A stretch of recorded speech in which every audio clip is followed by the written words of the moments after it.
Alright, we're going to knock out this Lexus big brake kit as a one-of-one job. This is the first version. First thing I'm going to start is, I guess I'm going to go ahead and do the disassembly. I'm going to start by pulling the brake lines, pulling the caliper off and knocking off the rotors. Alright, I've gone ahead and finished the removal of everything. You can see this is everything we've removed here. Just two 10mm, a 12mm. Those were like a 17 or an 18. And then to remove the rotor, I just use this M8-175. And it just screws into the rotor and pushes against this and pops it off. That's easy enough. I've already gone ahead and done the other side, as you can see over there. You can actually, on that side, I took these two lines apart here. You can actually just snake the metal line through right here. Yeah. I've gone ahead and I've wire wheeled this surface here. There's just a little bit of rust accumulation, nothing crazy. But I would I'd do that again, show you. Alright, so in order to hold my rotors nice and flat and to test fit this system, to make sure I don't need to cut any of the backing plate or anything, I'm just installing two lug nuts on the rotor. I'm going to shake it around, try to tighten it. There we go.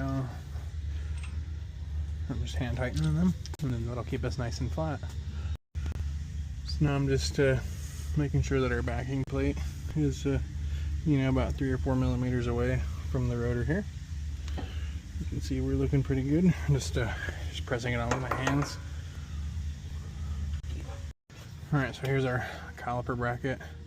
You can see it has a recess in it, so that it fits right here. You can see that I am going to have to trim these backing plates just a little bit to fit this. Alright, so here is the finished cut. You can see it fits very well. It's very close. I'm just going to trim it a little bit up here so that I have just a little bit more space. And then right here so I have a little bit more space. And then we'll come back with a paint marker and clean up this raw edge so we don't get rusty dust covers. And we're going to take off these sharp burrs here. Alright, so I've just I've deburred all these.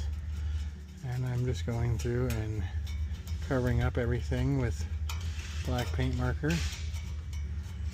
Just making sure we have no bare metal exposed.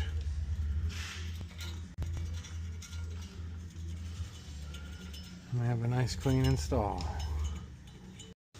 So now I'm just going to test fit our caliper. You can see that nothing could ever dream of interfering here. Alright, so I've gone ahead and I've mounted the calipers on both sides. You can see we're looking pretty nice. All our angles and reveals are good. We're going to go ahead and torque this one to spec. Alright, so these OEM caliper hardware bolts get torqued to 92 foot-pounds with a 19mm socket. I got my 92 foot-pounds.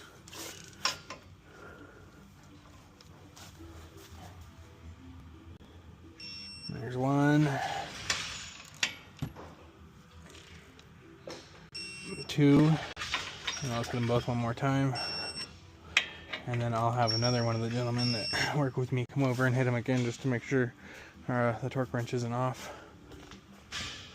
We'll just do the same thing over here, turn the wheels to where we can access it, and then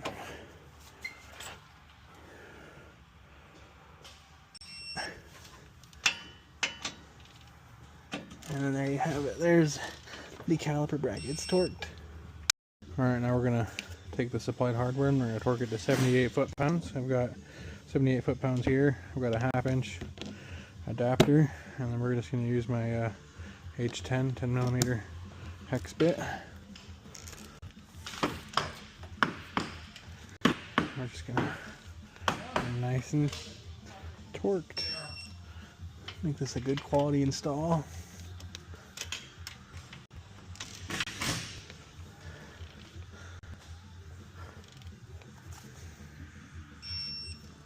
Alright, I'm going to hit it again.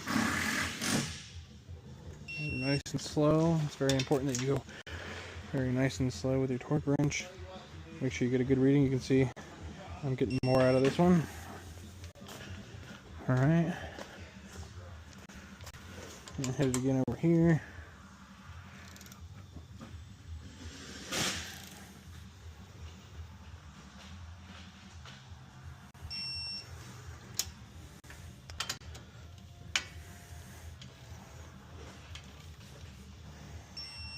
Alright, we torque those. I'm going to go ahead and hit them one more time. Just nice and slow. See if we can squeeze any extra out of them. This one moved a little bit. Go on in there. This one's moving a little bit. Alright, well that's torqued. Next we're going to go ahead and install the brake lines, and I'll give you the rundown on the brake pleat, I suppose. Alright, so here we are with our finished install. I'm just finishing up my brake line adjustments here, and so all these brake line fittings are telescoping. They all slide up and down on the braided line here. I've gone ahead and installed everything and finalized the install. Everything torqued, everything's done. Alright, so lastly we have our custom brake bleeder for these recessed brake bleeder nuts here, and you just put your hose on and then slide this through here, and boom, there you go. You get a half turn. It's pretty convenient.